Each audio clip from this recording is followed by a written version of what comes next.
This episode is all about the benefits of riffing and ranting on your own podcast. Yes, there are benefits to riffing and ranting on your own podcast, even though it might feel like that you're talking to the void or have a convoluted message, or anyway, listen in for more. You know when someone is selling from stage and at the end the audience gets up and rushes to the back of the room to buy? That's a table rush. My name is Misha Z, and the Table Rush Talk Show is all about bringing you the tools, strategies, and tactics that you can use to grow your audience and inspire them to buy. Alrighty, so there is a benefit, and I'm very, very, very, very clear on it, to riffing and ranting and going down rabbit holes and diverting left and right and going down different thought holes and opening loops and closing loops and all this stuff on our own podcasts. Even if it feels like the pros aren't doing it that way. Even if it feels like the pros aren't doing it that way. And so let's see, where do I want to go with this? So I've done 560 something episodes. This one's probably like 569 or something like that. And I'm going to tell you that I've gotten huge benefit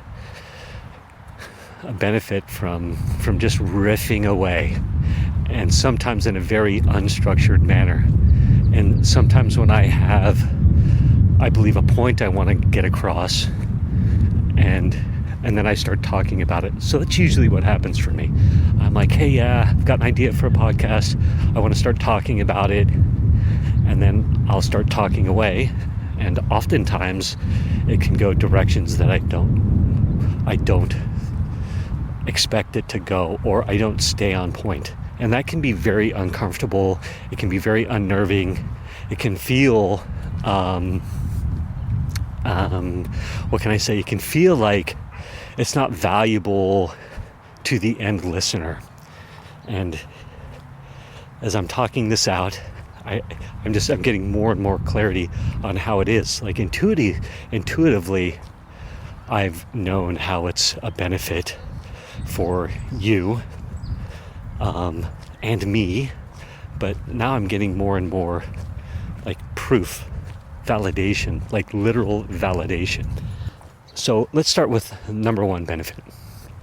Number one benefit is I'm extremely comfortable on the mic, and which is awesome. So I get better at when I need to go out and talk somewhere. I'm better at my speaking skills. I'm super comfortable in front of the mic, which empowers me to literally speak anywhere, anytime. I'm willing to speak anywhere at any time. And it can be mic, no mic, small audience, big audience.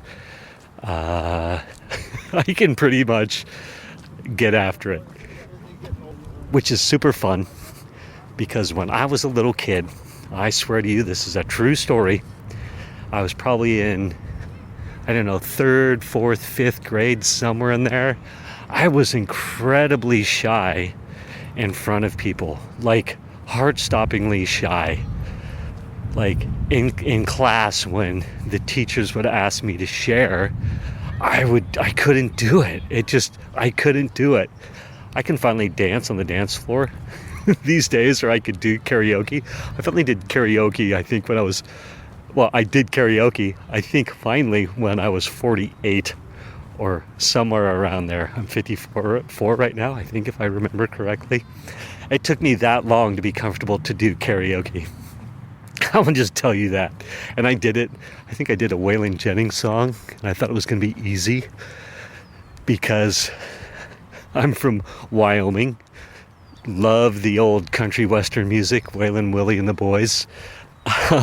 My son's name is Waylon. Heck, I named young Waylon James Zvagansoff, after Waylon Jennings, Don my ex-wife, dear friend, and boy's mother, was not keen on going Waylon Jennings Zwagensoff. She thought that was too much, but she did compromise and go Waylon James. Anyhow, I was asked to get up and answer a question at the front of class. I'll never forget this. It's seared into my mind. And I don't remember the exact age, but let's say I was 7, 8, 9, 10 years old. Somewhere in there, probably more towards the 7, 8, 9 range. I don't know, somewhere in there. But the teacher said, Misha, come up here and answer the question. And she goes, oh no, you can't, and you'll probably just start crying. No, she said, oh no, you won't, and you'll probably just start crying. And I remember just being like horrified, and is humiliated the right word? Traumatized, how about that? I was freaking traumatized. I want you to know that I was traumatized. I need to start telling that story more, because that's the truth of the matter. And yes, I got up there, and yes, I started crying. So not only did she pre-humiliate me by stating that when I got up there, she let the humiliation sink in as I was standing up in front of everybody sobbing. Oh my God. Look at me now. Here I am, gabbing away, riffing away.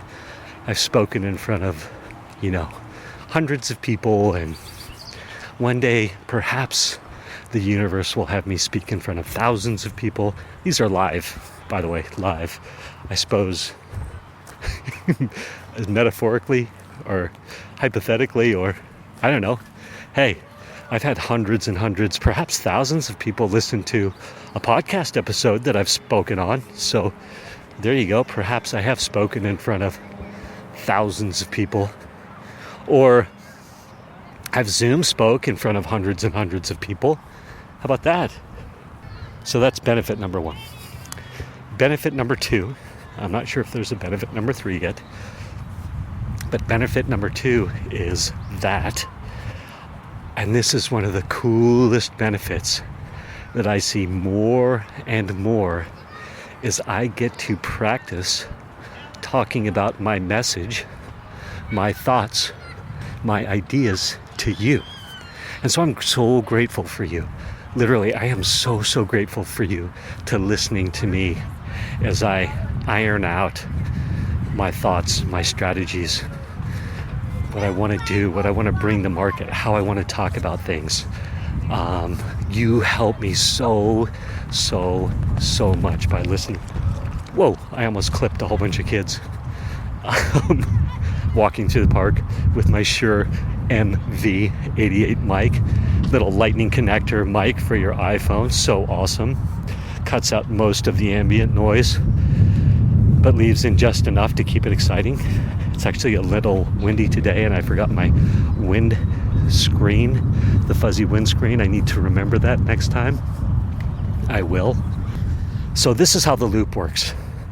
I sort of am inspired for ideas and things that I want to say, want to talk about, want to do. Okay? And ideas, products, services, all kinds of things.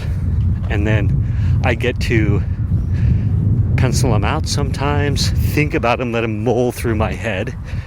And then I will go to like a marketing group, like a Zoom call, a group coaching call, a big networking event, maybe a small networking event, and I get to start talking about my ideas and bouncing them around and seeing what the feedback is and seeing what resonates, what hooks work.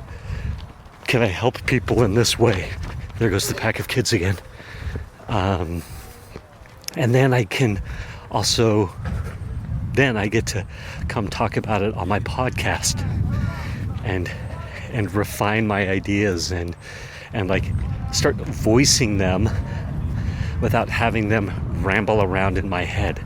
I can start getting used to talking about my thoughts, my ideas, if that makes sense.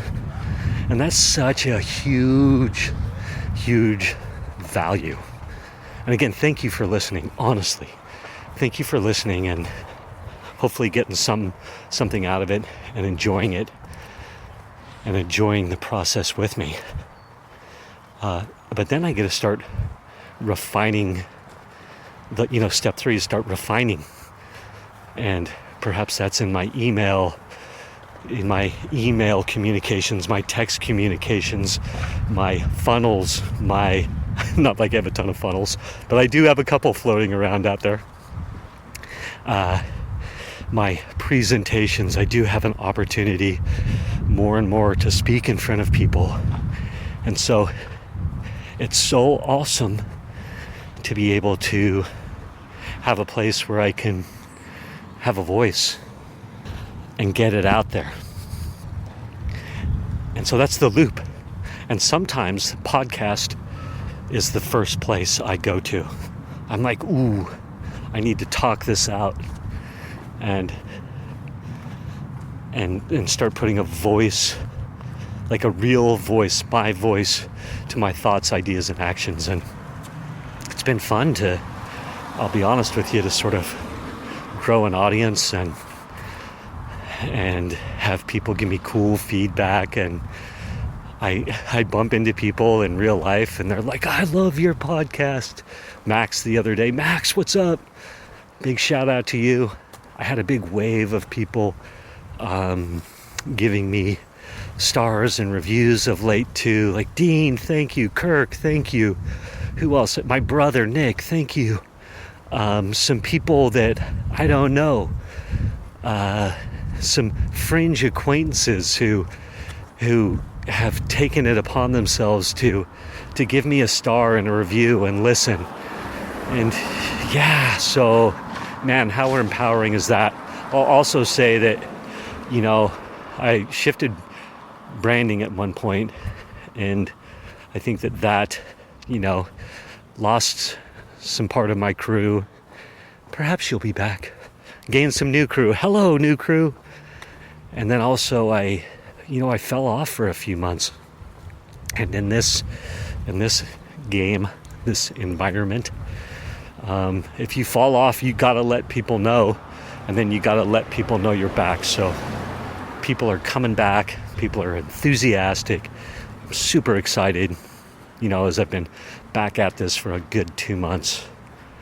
But I just want to say again, I get to start voicing ideas, thoughts, and things on my podcast, and then I get to take those thoughts as I start refining them out into the marketplace, and then I get to start to put that in my broader marketing. And I tell you what, some people might argue that your podcast is the place for your shinier message. And I'm going to say, you know what? Once I let go of that ideal, it has served me immensely. And I'll tell you what, I've been listening to a lot more podcasts again. And the illusion of doing it right is just that. So there we go. Let's recap. Number 1 was... What was number 1? Oh, yes, the confidence that talking on my podcast has given me. Huge. 2, I get to put a voice to my ideas, thoughts, what I want to do, actions, things like that. And then it gets to enter that loop, that creative loop, that iterative loop, iterations. That's where you refine it. And my podcast is so important for that. And I really realized that on the last 2 episodes right before this, where I was talking about, opting into emails and things, and then not needing to opt in so much and finding my avatar. I need to start voicing that. And so that's where I get to start. I get to start talking about it on my podcast. And so that's huge. And so, let's see, is there a number 3? Yes, there is a number 3. It's giving me huge credibility, huge notoriety, huge influence, and not by traditional metrics, let me tell you. Some traditional metrics, people go, oh yeah, that's cool, you're gaining ground. But the non-traditional metrics of true impact, true notoriety, true influence. Oh yeah, like thousands of people know me for what I do, even though they may not have listened to the podcast. I'm going to say that again. Thousands of people know, respect, and like what I do, even though they literally may have never seen or listened to my podcast or never listened to podcasts at all. I was at Funnel Hacking Live the last 2 years, so not last year, but the year before, and I'll never forget it. There was thousands of people there, 5,000 people there.